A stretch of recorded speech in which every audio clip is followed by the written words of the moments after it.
শুধুমাত্র ব্রেন ব্যবহার করে কোনো ধরনের স্পর্শ ছাড়াই অনলাইনে দাবা খেললেন এক প্যারালাইজড ব্যক্তি।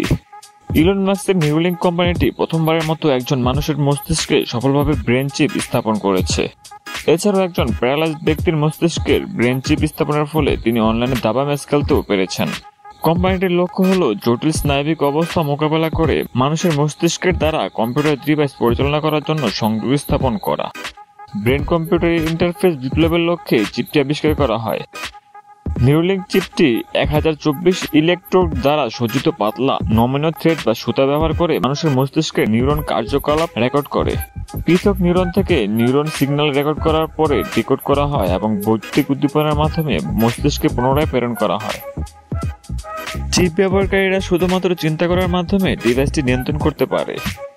মুদ্রার আকারের ব্রেন চিপটি উন্নত কাস্টম চিপ দ্বারা চালিত হয়, যা স্নায়বিক সংকেতগুলোকে প্রক্রিয়া করে এবং যথাযথ ব্লুটুথ সংযোগের মাধ্যমে ডিজিটাল ডিভাইসে প্রেরণ করে।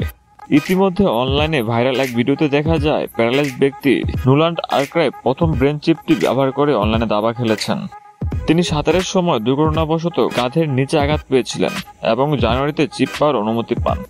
তিনি শরীরের কোনো অঙ্গের সাহায্য ছাড়াই 1 পাউন্ড মুদ্রার আকারে ব্রেন চিপের মাধ্যমে একটানা 8 ঘন্টা অনলাইনে দাবা খেলেছেন।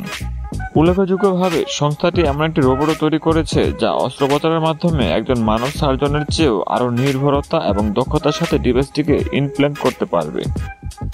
এই ডিভাইসটি বিসিআইএস ক্ষেত্রে মস্তিষ্ক কার্যকলাপের দ্বারা স্বাস্থ্যসেবা, যোগাযোগ ও মনোচিকিৎসার ক্ষেত্রে নতুন উদ্ভাবনের অনুমতি এনে দেবে বলে ধারণা করা হচ্ছে।